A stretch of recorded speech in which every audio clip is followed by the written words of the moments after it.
À notre second invité, il s'agit du docteur Babacar Samb, qui est enseignant-chercheur au Centre d'études des religions de l'Université Gaston Berger de Saint-Louis. Il est également le directeur de Timbuktu Institute. C'est un centre de recherche pour la paix, des études sur la paix, on va dire cela, qui vient de produire un nouvel ouvrage sur contestation islamisée, le Sénégal entre diplomatie d'influence et islam politique. Avant d'en venir à notre propos, pourquoi cette image? C'est celle qui me frappe en premier. C'est l'ouverture d'un Sénégal avec un islam paisible, ouvert sur le monde et le monde qui l'entoure, mais aussi ouvert à toutes les autres pour leurs apports et pour l'échange. Voilà, le choix de la mosquée a une signification? L'emplacement, mais aussi cette ouverture sur le monde extérieur m'intéresse beaucoup, tout en restant dans l'authenticité de notre islam et de notre modèle. Très bien. Alors, on en vient à notre propos de ce soir. Le Niger qui a été frappé par une attaque de groupes armés. 71 soldats qui ont été tués dans une base militaire.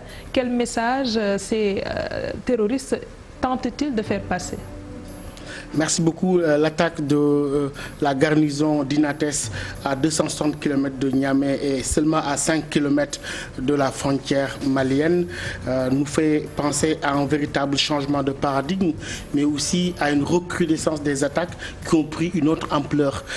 Ça nous rappelle les tristes moments, les tristes années de Boko Haram, lorsque le mouvement arrivait même à s'emparer de villages.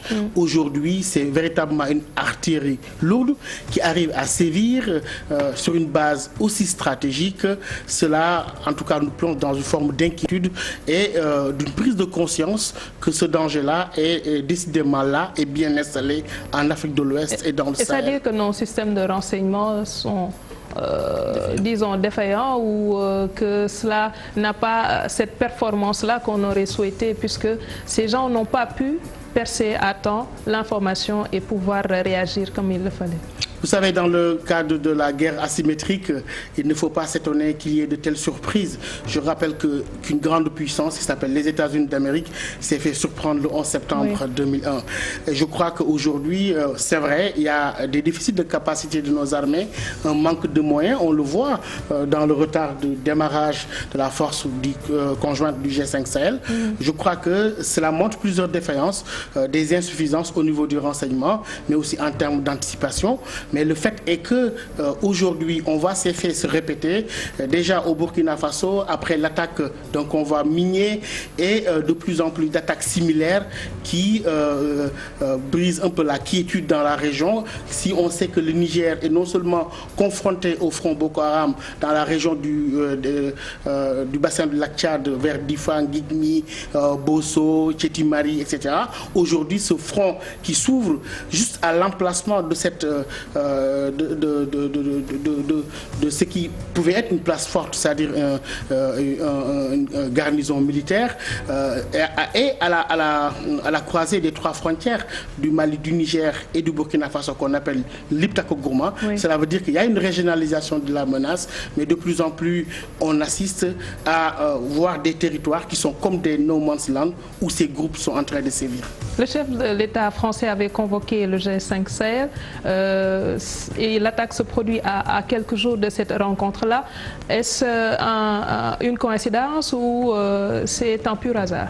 Je parlerai plutôt de l'autre coïncidence, c'est-à-dire que le fait que le sommet qui a été organisé, en tout cas auquel les chefs d'État africains avaient été invités, certains disent convoqués, mais pas très invités, pas très courtoisement, ait été reporté suite à cela. Je pense que, je dis heureusement que ça a été reporté, parce que dans ce contexte-là, organiser un tel sommet avec les esprits qui sont tellement surchauffés, avec ce climat délétère, serait une catastrophe. Et je pense que dans le langage qui a été celui de la diplomatie française, on voit que quand même les choses commencent à être pondérées, notamment dans ce communiqué de l'Élysée où on parle d'une réunion de coordination pour trouver des solutions pour renverser le rapport de force, contrairement au ton qui avait été utilisé, qui à mon avis n'était pas le meilleur. Oui, justement, je vais rebondir sur cet aspect parce qu'en fait, cette attaque se produit au lendemain d'une sortie quand même assez musclée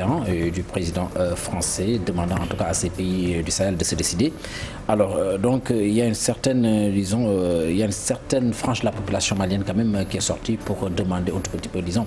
au Mali ou au Niger? Au Mali, je veux dire par exemple l'exemple du Mali, je reviens à l'exemple du Mali, donc qui a demandé donc, aux Français peut-être de quitter leur territoire puisque peut-être qu'ils pensent qu'ils sont en mesure de pouvoir gérer un tout petit peu, disons, cet aspect sécurité. Pensez-vous véritablement que cette attaque s'est déroulée en tout cas au Niger, vous le dites, entre la frontière, sur la frontière entre le Mali et le Niger, reste quand même un avertissement très clair de la part, disons, de ces djihadistes quand on sait que les Français aussi gèrent un tout petit peu l'aspect sécurité dans cet espace. Et pensez-vous véritablement que si ces Français quittent, disons, cet espace, ce sera certainement une porte ouverte à ces djihadistes qui pourront sans nul doute accéder, disons, à d'autres cieux, par exemple, dans ces pays? Il y a plusieurs questionnements dans votre question, mais je dirais qu'il y a depuis très longtemps, et je n'ai eu de cesse de le dire, qu'il y a aujourd'hui un conflit de perception du conflit sahélien, entre la perception internationale de ce conflit-là et la perception des populations locales. Les populations locales souffrent de plus en plus des mesures sécuritaires draconiennes alors qu'elles vivent de moins en moins en sécurité. Ceci est un paradoxe. L'autre aspect que je voulais surtout souligner, c'est qu'aujourd'hui, il est vrai que s'il y avait une stratégie de communication dans l'accompagnement pour accompagner ces opérations militaires, je pense que ces stratégies n'étaient pas efficientes. Donc aujourd'hui, on a les chefs d'État africains, notamment du G5 Sahel, qui sont dans une posture difficile, fragilisés déjà par des opinions publiques qui désormais se sentent concernés par les questions sécuritaires, mais aussi par l'attitude de la communauté internationale. C'est-à-dire qu'au moment où les groupes sont dans une forme de synergie et de coordination, on voit qu'il y a une multiplicité des acteurs et des interventions. On a au moins 20 stratégies Sahel de la part de la France, de la Suisse, de l'Union européenne, de l'Espagne, de la Norvège.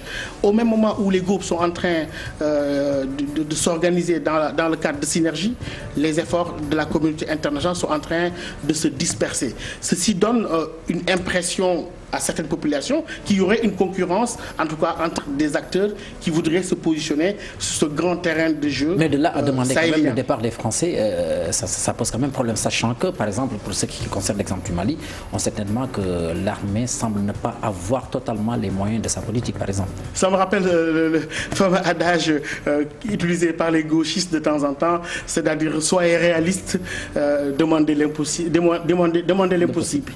C'est-à-dire qu'aujourd'hui, l'expression que je pourrais utiliser, c'est qu'il y a une manière de se comporter qui rappellerait qu'on se tient par la barbichette. De la même manière que le départ immédiat des forces comme Barkhane, qui, je le rappelle, a laissé la base de Madama, qui était une base de renseignement en sommeil, et a rejoint Gossi dans l'Iptako Gourma au nord du Mali. De cette même manière-là, aujourd'hui, les Français non plus, je pense, ils n'ont aucun intérêt à quitter l'espace sahélien. Dans un contexte où on voit l'arrivée de nouveaux acteurs comme la Russie, d'autres. Aujourd'hui, imaginez, même les Émirats Arabes Unis ont eu des accords de défense avec le Niger. C'est-à-dire que le terrain sahélien est devenu le nouveau terrain le nouveau grand jeu qui se dessine et dans lequel les Africains, au lieu d'être les acteurs de ce grand jeu-là et les joueurs de ce grand jeu-là, si j'ose dire, sont l'objet de ce jeu même. Je pense que c'est déplorable au regard de l'importance d'une synergie africaine, des grandes organisations panafricaines, mais aussi des organisations régionales. Par exemple, on voit que la CEDEAO est complètement plus ou moins absente de ce débat-là. On met en avant plutôt le G5 Sahel qui, je ne dis pas désorganise la synergie au niveau régional, mais qui met à côté un pays comme la Mauritanie qui n'est pas membre de la CEDEAO et un autre pays qui est membre de la CAC, le Tchad. Aujourd'hui, je pense qu'il est temps que les organisations sous-régionales et régionales reprennent la main et en tout cas réfléchissent à une stratégie africaine comme l'exemple qui a été donné autour du bassin de la Tchad avec la force multinationale entre le Cameroun, le Nigeria et le Niger. Je pense que ces formes de synergie sont encore possibles, mais je me pose la question pourquoi le leadership leadership africain n'arrive pas à organiser cela et à agir en tant qu'acteur véritablement sur ce grand terrain du jeu. On voit que ces forces-là ne peinent pas à avoir des munitions, des armes, et également la logistique même nécessaire pour leur déplacement. On s'interroge sur d'où viennent ces moyens-là dont ils disposent pour pouvoir attaquer des membres d'un pays du G5. Absolument, c'est une question très importante qu'on pose très souvent.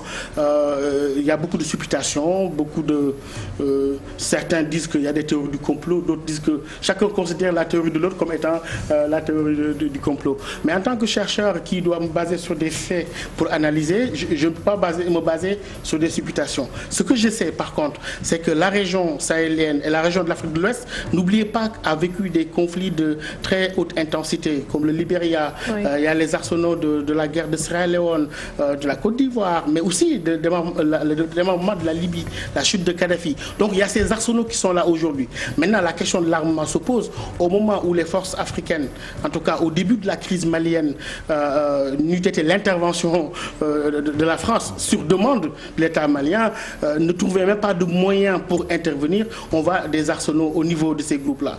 Plusieurs hypothèses sont là. Soit peut-être que qu'est-ce qui pourrait favoriser cela? Parce que les groupes ne disposent pas de port ni d'aéroport. Ça pose des interrogations. Et je ne fais que paraphraser le président Macky Sall qui a posé la question lors du forum de Dakar devant Edouard Philippe en disant que est-ce qu'il n'y a pas un problème quand on regarde le nombre de soldats dont disposent tous ces armées-là et on parle de quelques 800 djihadistes dans le Sahel, il y a un problème quelque part. Maintenant, il ne m'appartient pas à moi de tirer des conclusions, mais en tout cas, ce que je peux dire, c'est que aussi, il ne faut pas oublier un fait très important. Parfois, ce sont des armes de certaines armées, comme le Mali, qu'on retrouve dans la main des djihadistes. Tout cela nous amène à dire qu'en réalité, il y a une grande confusion aujourd'hui. Il y a un dilemme, un nouveau dilemme sahélien qu'il est difficile de résoudre. Et je pense que malheureusement... Et peut-être même qu'il y a certains qui voudront très certainement entretenir, disons, cette crise pour pouvoir peut-être gérer encore davantage leurs intérêts dans la sous-région. Il y a toute une théorie sur le fait qu'au XXIe siècle, qu'il n'est plus de bon aloi de parler d'impérialisme ou d'interventionnisme, que certaines puissances essaieraient de revenir sur le continent par la fenêtre du sécuritaire. Il y a aussi, de l'autre côté, quand vous entendez certaines puissances occidentales disent qu'ils engagent des hommes, ils ont des pertes en vies humaines, etc. Mais malgré tout, ils restent et qu'ils sont intervenus à la demande des puissances africaines. Donc je pense que c'est normal, le mouvement qu'on voit, que les sociétés civiles se lèvent un peu pour demander plus de transparence. Aujourd'hui, je pense qu'il y a beaucoup de choses qu'on ne comprend pas, mais il serait imprudent quand même, dans tous les cas, de verser dans l'une ou l'autre des théories dites du complot, mais je crois que c'est une situation très intéressante à observer aujourd'hui. Alors, à quoi nous servent les forums qui ont été organisés? On parle souvent de forums sur la paix et la sécurité dans le continent, et pour ce qui est de la région ouest-africaine, on assiste à une récurrence des attaques venant des groupes djihadistes. Il y a de plus en plus de forums et de moins en moins de paix et de sécurité. Oui. Aujourd'hui, il y avait le forum de Tana qui était plutôt anglophone. Il y a le forum de Dakar aujourd'hui. Il y a le forum d'Accra qui va commencer. Et bientôt d'autres forats qu'on verra s'organiser ça et là. Mais je crois que ce qu'on peut déplorer dans ces forats-là, au début, il y avait un grand engouement pour dire que des solutions vont émerger lorsque on avait mis l'expertise au devant et que maintenant, malheureusement, dans la plupart de ces forats-là, le protocolaire l'emporte largement sur la réflexion et la production de connaissances. Oui, allez-y. Alors, je reviens à ce que je disais. Le plus souvent, quand on regarde ces attaques-là, pour ce qui est du Sénégal, j'ai comme l'impression qu'on les observe à travers des jumelles et qu'on a l'impression que cela ne nous concerne pas. Doit-on s'inquiéter ou pas? Vous savez, les frontières maliennes, je le dis depuis très souvent, ne sont pas seulement un problème pour le Mali. Tout le monde connaît le phénomène des ventres mous et du débordement des épicentres. Le Mali est l'épicentre de ce djihadisme massif qui a pu déborder sur le Burkina Faso. Et même, rappelez-vous, l'attaque de Grand Bassam a pu passer par la frontière malienne et la frontière ivoirienne. Je crois qu'aujourd'hui, tous les pays voisins du Mali doivent prendre cette menace au sérieux. Pas seulement prendre cette menace au sérieux comme un constat, mais se préparer dans le cadre d'une stratégie nationale de prévention de l'extrême violence. Et je le répète, qui est différente de la stratégie de lutte contre le terrorisme. La lutte contre le terrorisme s'attaque à l'élimination des cibles par des moyens militarisés. Ça n'a jamais été durable. Les Américains sont restés plus de 15 ans en Afghanistan. Il y a encore des talibans. Ben Laden a été tué, Al-Qaïda a continué. De même que Al-Baghdadi, aujourd'hui, le flambeau a été repris. On peut citer les exemples. Au cas de Boko Haram, avec l'assassinat de Mohamed Youssouf en 2009, on a vu que Aboubacar Shekau a émergé. Donc, ce qu'on demande, c'est une stratégie nationale de prévention de l'extrême violence. Pourquoi? Parce que c'est un préalable important. Un pays qui, dans le contexte actuel, plongerait dans des aventures militaires avec une approche purement militarisée, sans le préalable d'une stratégie nationale de prévention qui ferait que les populations, la société civile, les chefs religieux adhèrent à cette stratégie comme un bloc derrière le leadership politique, je pense que franchir ou brûler cette étape-là ne serait pas une très bonne solution. Donc il faut coupler la gestion des impératifs sécuritaires, mais aussi l'approche préventive holistique. Merci. Merci beaucoup. Cher Tidiane? Oui. Une autre question ou on peut passer à une autre étape? Très bien, on a l'essentiel, je pense qu'on peut passer à autre chose. Professeur, vous aimez le sport? Oui. Quelle discipline? Le football. Ah ouais, très bien. Le sport. Alors tout de suite le sport.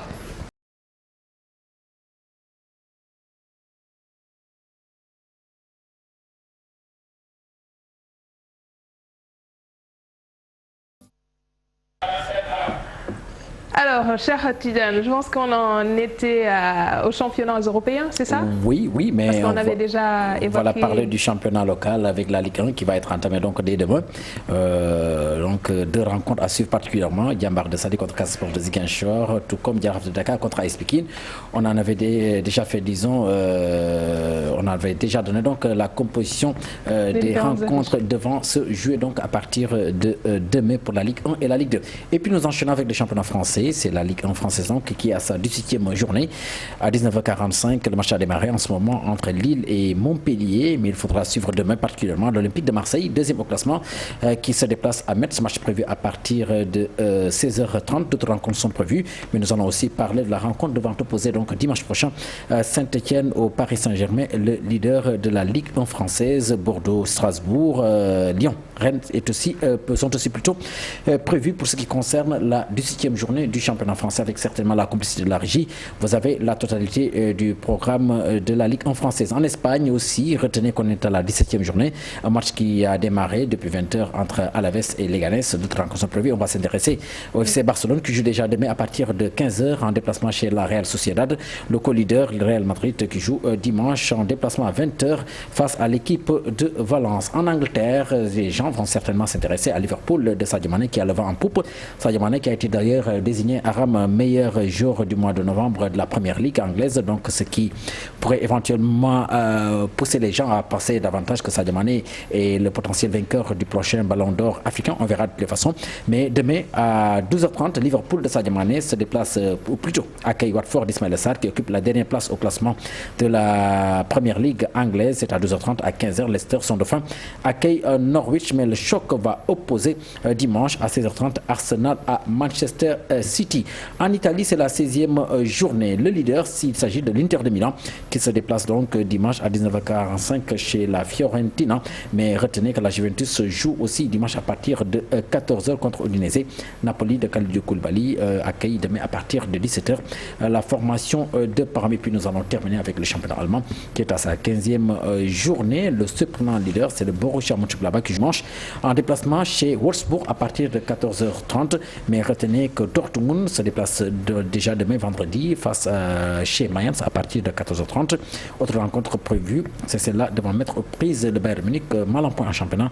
Au Werder de Brême, cette 15e journée du championnat allemand a démarré depuis 19h30. Et puis retenez que c'est Hoffenheim qui joue contre la formation d'Augsbourg. Voici donc très rapidement le tour d'horizon du calendrier sportif prévu donc pendant ce week-end. Une affiche qui vous intéresse Oui, qui m'intéresse. Je suis en train de parfaire ma culture footballistique par le biais de mon fils, mais je rappelle que dans un passé assez lointain, j'étais gardien de but. Ah oui, très bien. Ce qui est bizarre, c'est que tous les invités qui La passent plupart ici qui sont là, ils sont portiers. Un joueur potentiel. Pas potentiel, mais j'étais un gardien de but. Pas très bon, mais certainement un gardien de but. Ouais. Alors, le tourisme local, c'est tout de suite avec Aïssatou Paye.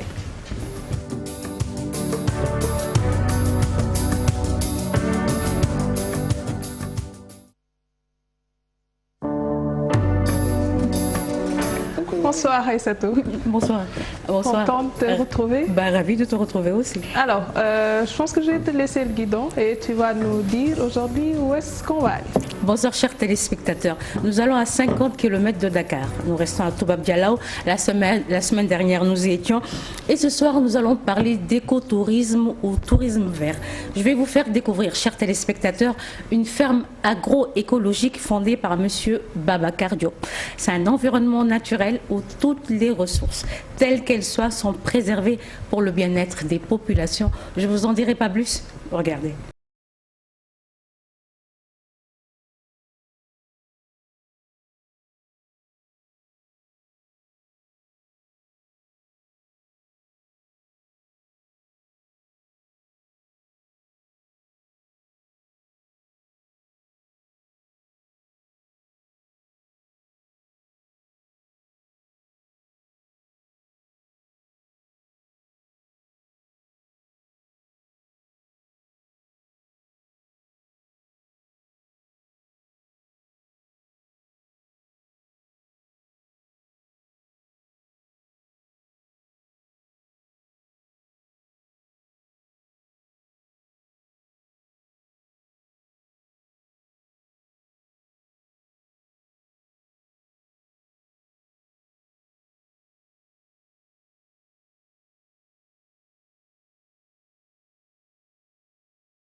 Alors, une belle découverte d'une ferme bio, mais j'ai envie de savoir si le pain était au moins bon, celui que tu as eu à fabriquer. Oui, je dirais oui. Il n'a pas été cramé. Donc voilà, et le lait, il était chaud, il était bon. Au début, je ne voulais pas boire, mais après, une fois que j'ai commencé à goûter, je me suis dit, oh, je rate beaucoup de choses là. Voilà. Et il y a beaucoup de monde également qui rate ces choses-là parce qu'on n'a pas tendance à aller vers ça. Tout à fait. Je pense qu'on a des merveilles, qu'on a des richesses naturelles vraiment qu'on ne peut pas quantifier. Et je pense que ce monsieur Babacar Diop, il nous fait juste prendre conscience qu'il faut à la fois et préserver le patrimoine naturel et préserver le patrimoine culturel et gastronomique parce que voilà, On n'est que ce qu'on est et on ne voilà, ce qui est dans l'assiette définit beaucoup de choses par rapport à la santé. Et je pense qu'il faut revoir notre façon de manger et voilà, revoir les produits qu'on mange, qu'on donne à nos enfants. Et je pense aussi que ce monsieur Babacar Diop, c'est ce message qu'il veut faire passer aux Sénégalais. Et j'invite tout le monde à retourner aux ancêtres. Pourquoi pas du ngourban, du lakhou tchakhan et plein de bonnes choses qu'on a avec du lakhou bissap qu'on peut manger et que ce ne sont que des bonnes choses pour une bonne santé pour les Sénégalais. Professeur, un commentaire par rapport à la ferme? Moi, ce qui me marque, c'est que les Sénégalais sont vraiment créatifs. Tout à fait. Et il y a un génie sénégalais. Nos jeunes sont créatifs. Il faudrait simplement une volonté politique, des conditions qui puissent aider à faire éclore tous ces talents pour l'intérêt du pays. Et surtout continuer de croire en soi parce que je pense que c'est un rêve qu'il a toujours eu et que voilà, il y a cru, il a tout laissé tomber. C'est un kinésithérapeute de formation et voilà, il y a cru, il est allé à 50 km de Dakar, voilà, ouvrir sa ferme agroécologique et voilà, c'est un beau travail et ça a porté ses fruits. Et ça respecte la nature. Tout à fait. On doit ces belles images à qui? Ah oui, Modou, merci beaucoup pour ces belles images. Et Diobaye, merci pour le montage et très bon week-end à vous et surtout gardez la pêche, chers téléspectateurs. Merci beaucoup Aïssatou Paye pour cette belle découverte. Merci également au professeur Bakary Samb. Professeur, un ouvrage qu'on peut retrouver où? Oui, Contestation on le retrouve sur les plateformes de vente électroniques, mais aussi dans les librairies à Dakar. Très bien. Merci à vous et merci à vous, chers téléspectateurs. Vous pouvez suivre dans un instant Giancarlo avec l'équipe de Papa Abdoulaye Der. Merci à l'équipe technique. On se donne rendez-vous lundi, Inch'Allah.